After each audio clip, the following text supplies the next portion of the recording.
Hello बच्चों, आइए प्रश्न को पढ़ते हैं। निम्नलिखित समाकलन को हल कीजिए।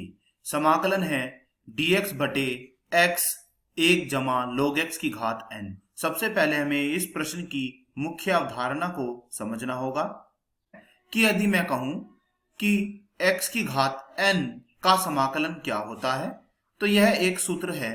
क्या होता है इसका समाकलन? इसका समाकलन होता है x की घात n में एक जोड़ो और जो कुल घात आएगी वह घात नीचे लिख दो प्लस c। यह हम यहां पर सूत्र के रूप में ये प्रयोग करेंगे और इसकी मदद से हम अब प्रश्न को हल करने की ओर जा रहे हैं। हम क्या करते हैं कि 1 जमा log x को t मान लेते हैं। 1 जमा log x को जब हम t मानेंगे, अब हम इसका x का t के सापेक्ष अवकलन कर देंगे, तो यह हमें क्या प्राप्त होगा? कुछ इस प्रकार से कि d बटे डी टी 1 जमा log x का बराबर d बटे डी टी t का। जब d बटे डी टी हम 1 का करेंगे तो इसे इस प्रकार लिखेंगे d बटे डी टी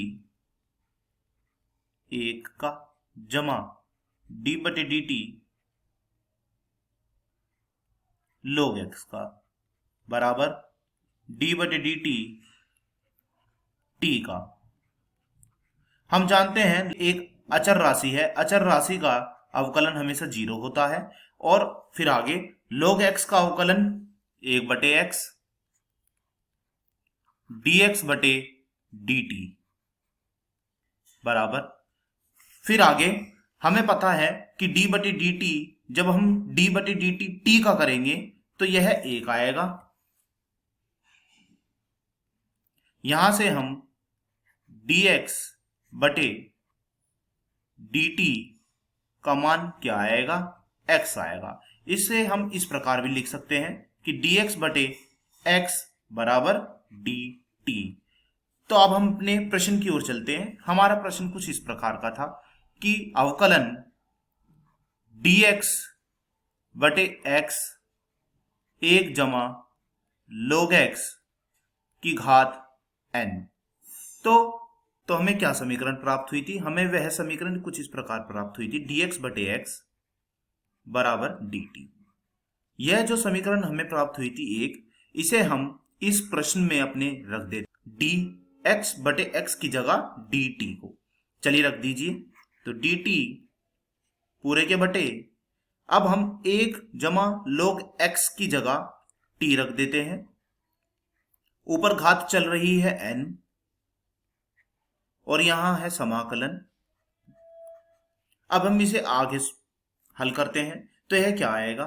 देखिए, समाकलन t की घात को जब ऊपर ले आएंगे तो यह माइनस में आ जाएगी dt। जैसा कि मैंने अपनी मुख्य अवधारणा में बताया था, क्या बताया था कि x की घात n का समाकलन क्या होता है? इसका समाकलन होता है x की घात n में एक जोड़ो और जो कुल घात आएगी वह घात नीचे लिख दो जमा c। यह सूत्र हम लगाने जा रहे हैं, तो चलिए लगा दीजिए। समाकलन t की घात माइनस n dt लगा दीजिए इस प्रश्न में।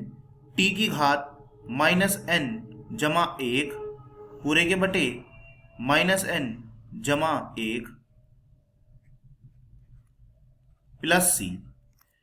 हम इसे कुछ इस प्रकार भी लिख सकते हैं, क्या कि t की घात 1 माइनस n पूरे के बटे 1 माइनस n प्लस c। अब हम यहां पर t का मान रख देते हैं। t का मान था 1 जमा log x, तो 1 जमा log x पूरे की घात 1 माइनस n पूरे के बटे 1 माइनस n जमा c। तो इस प्रश्न का यह हल होगा। आशा करता हूं यह प्रश्न आपको समझ में आया होगा। धन्यवाद।